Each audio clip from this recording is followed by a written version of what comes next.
কুরবানির সাথে আকিকা দেয়া যাবে কিনা, এক্ষেত্রে আমরা উত্তরে বলবো যে কুরবানি এবং আকিকা আপনাদের খেয়াল রাখতে হবে যে ভিন্ন দুটি ইবাদত। প্রথম কথা হচ্ছে ইবাদত ভিন্ন দুটি ইবাদত। কারণ কুরবানি এটা বছরের একটা নির্ধারিত সময়, জিলহজের 10 তারিখে, এবং তারপরে আরো 2 দিন বা 3 দিন, এই সময়গুলোতে আপনি কুরবানি করতে পারবেন। তাহলে এটা হজের মৌসুমে জিলহজ মাসে করতে হয় কুরবানি। কিন্তু আকিকা কিন্তু এরকম না, আকিকাটা যে কোনো মাসে হতে পারে।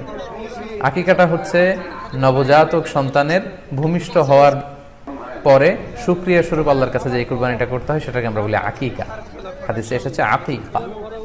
তো সেটা হচ্ছে সন্তান কখন ভূমিষ্ঠ হলো সেটার উপর নির্ভর করে। কারো সন্তান রমাদানে হতে পারে, কারো সন্তান জিলহজ মাসেও হতে পারে, শাওয়ালে হতে পারে, রজাবে হতে পারে। আকিকার ক্ষেত্রে আল্লাহ রাসূল সাল্লাল্লাহু আলাইহি ওয়াসাল্লাম বলেছে আনিল গুলামি শাতান ওয়া আনিল জারিয়াতি শাত, অর্থাৎ ছেলে হলে 2টি ছাগল দিয়ে আকিকা করো, এবং যদি মেয়ে হয় তাহলে 1টি ছাগল দিয়ে আকিকা করো। তো সেক্ষেত্রে কুরবানিতে কিন্তু এরকম বিধান নেই। কুরবানিতে কিন্তু 1টি ছাগল দিয়ে আপনি কুরবানি করলে কুরবানি হয়ে যাচ্ছে, সেখানে 2টি ছাগল দেওয়া লাগবে এমন কোনো কথা নেই। তো এভাবে আমরা বুঝতে পারতেছি, খুবই স্পষ্টত কমন সেন্স খাটালেও আমরা বুঝতে পারতেছি, এবং আল্লাহ রাসূল সাল্লাল্লাহু আলাইহি ওয়াসাল্লামের ভাষ্যগুলো অনুসারে আমরা বুঝতে পারছি দুইটা 2 ধরনের ইবাদত। যদিও এই 2 ইবাদতে কিছুটা মিল আছে, কিন্তু দুইটা 2 সময়ের ইবাদত, দুইটা আলাদা, দুটি উপলক্ষ, দুইটার আলাদা নির্ধারিত সময় রয়েছে। যেমন আকিকার ক্ষেত্রে সুন্নাহ হচ্ছে বাচ্চা যেদিন জন্মগ্রহণ করবে তার 7ম দিন শেষে 7 দিন পরে আপনি আকিকা করবেন। আল্লাহ রাসূল সাল্লাল্লাহু আলাইহি ওয়াসাল্লাম বলেছেন কুল্লু গুলামিন মুরতাহানুন বিআকিকাতিহি তুযবাহু আনহু ইয়াওমা সাবিহি, প্রত্যেক সন্তানের আকিকা দিতে হয় তার 7ম দিনে। ওয়া ইউহলাকু ওয়া ইউসাম্মা, 7ম দিনে মাথার চুল ফেলে দিতে হয়, তার সুন্দর একটি নাম রাখতে হয়। তাহলে আকিকার বিধান হচ্ছে সম্মানিত সুধী সন্তান জন্মগ্রহণ করার 7 দিন পরে। আমরা বুঝতে পারলাম আল্লাহ রাসূল সাল্লাল্লাহু আলাইহি ওয়াসাল্লামের ভাষ্য অনুযায়ী, কথা অনুযায়ী, কওল অনুযায়ী।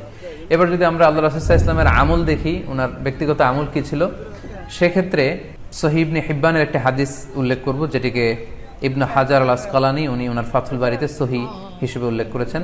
আয়েশা রাদিয়াল্লাহু তাআলা আনহার বর্ণনা, তিনি বলেন যে আক্কা রাসূলুল্লাহ সাল্লাল্লাহু আলাইহি ওয়াসাল্লাম আনিল হাসানি ওয়াল হুসাইনি ইয়াউমা সাবিঈ ওয়া সাম্মাহুমা। আল্লাহ রাসূল সাল্লাল্লাহু আলাইহি ওয়াসাল্লাম নিজে ওনার দৌহিত্র অর্থাৎ ওনার নাতি হাসান এবং হুসাইনের আকিকা নিজে করেছেন 7ম দিনে, এবং 7ম দিনে তাদের নাম রেখেছেন। একজনের নাম রেখেছেন হাসান, আরেকজনের নাম হুসাইন। অর্থাৎ হাসান রাদিয়াল্লাহু আগে জন্মগ্রহণ করেছিলেন, ওনার চেয়ে ছোট ছিল হোসেন, উনি পরে জন্মগ্রহণ করেছেন। তো ওনাদের জন্মের পরে 7 দিন পরে আল্লাহ রাসূল সাল্লাল্লাহু আলাইহি ওয়াসাল্লাম ওনাদের আকিকা দিয়েছিলেন, এবং 7ম দিনে উনি আকিকাও দিয়েছেন এবং তাদের নামও রেখেছেন। তাহলে আল্লাহ রাসূল সাল্লাল্লাহু আলাইহি ওয়াসাল্লামের কওলি হাদিস, ওনার ভাষ্য মতে আমরা জানলাম উনি বলেছেন 7ম দিনে আকিকা দিতে হয়, এবং ওনার ব্যক্তিগত আমল থেকে আমরা জানতে পারলাম যে